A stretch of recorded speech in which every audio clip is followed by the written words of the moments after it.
Hi friends, welcome to my channel. இந்த வீடியோவில் பார்த்தீங்கன்னா டே 13வது நாளுக்கான திருக்குறள் ஒப்புரவு அறிதல் பற்றி பார்க்க போகிறோம். இந்த அதிகாரம் பார்த்தீங்கன்னா அறத்துப்பாலில் 22வது அதிகாரமாக இருக்குது. நம்ம 12 அதிகாரத்துக்கிட்ட நடத்தி போட்டிருக்கோம். பார்க்காதவங்க பிளேலிஸ்ட்டில் செக் பண்ணி பாருங்கள். ஒப்புரவு அறிதல் திருக்குறள் பார்த்தீங்கன்னா ஓல்டு புக் தமிழில் இருக்குது. ஒப்புரவு அறிதல் பார்த்தீங்கன்னா நம்ம எந்த ஒரு கைமாறும் கருதாமல் உலகத்தின் போக்கை அறிந்து பிறருக்கு உதவி செய்ய வேணும்னு சொல்லியிருப்பாங்க. முதல் திருக்குறள், கைமாறு வேண்டா கடப்பாடு மாறி மாட்டென்னாற்றும் கொல்லோல் உலகு. கடப்பாடுன்னா கடமை, மாறினா மழை. இதன் விளக்கம் பார்த்தீங்கன்னா, மழை பொழியும் மேகத்திற்கு நாம் எந்த ஒரு கைமாறு செய்வதும் கிடையாது. அதுபோலதான் பிறருக்கு உதவி செஞ்சுட்டு அவர்களிடம் கைமாறும் எதிர்பார்க்கக்கூடாதுன்னு வள்ளுவர் சொல்லியிருக்காரு. இரண்டாவது திருக்குறள், தாளாற்றி தந்த பொருளெல்லாம் தக்கார்க்கு வேளாண்மை செய்தற் பொருட்டு. தாளாற்றினா முயற்சி. ஒருவன் தன்னால் முடிந்த அளவு முயற்சி செய்து சேர்த்த செல்வத்தை தான் மட்டும் அனுபவிக்காம பிறருக்கு கொடுத்து உதவ வேண்டும்னு வள்ளுவர் சொல்லியிருக்காரு. மூன்றாவது திருக்குறள், புத்தேல் உலகத்து மீண்டும் பெறலரிதே ஒப்புரவினல்ல பிற. புத்தேல் உலகத்துனா தேவர் உலகம்.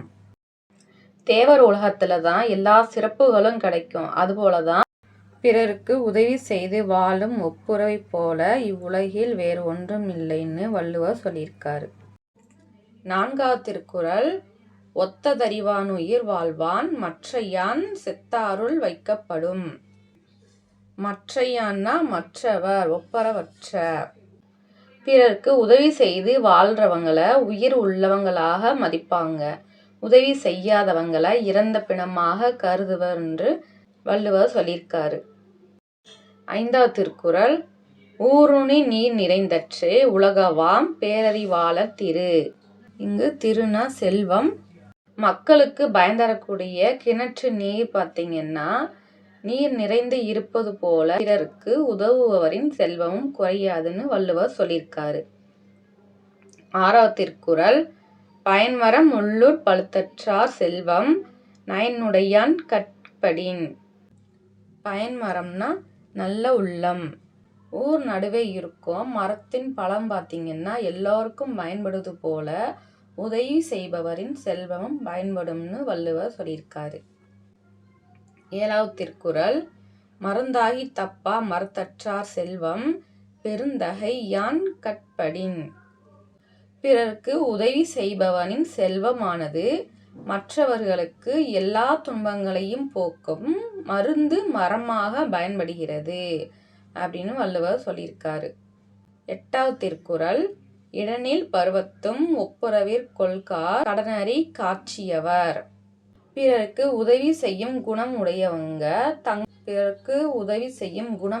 கிட்ட உதவி செய்வதற்கு எந்த ஒரு பொருளும் இல்லைன்னாலும் அதுக்கு உதவி செய்ய தயங்க மாட்டாங்க. எவ்வளவு துன்பம் இருந்தாலும் மற்றவங்களுக்கு உதவி செய்யணும்னு நினைப்பாங்கன்னு வள்ளுவர் சொல்றாரு.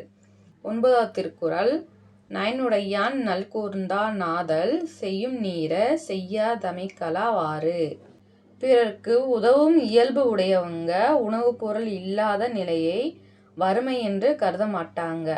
பிறருக்கு உதவ முடியாத நிலையை வறுமை என்று கருதி வருந்துவர்னு வள்ளுவர் சொல்றாரு.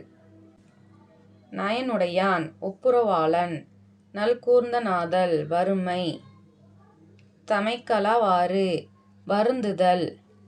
பத்தாவது திருக்குறள், ஒப்புரவினால் வரும் கேடனி நகதொருவன் விற்றுங்கோல் தக்கதுடைத்து.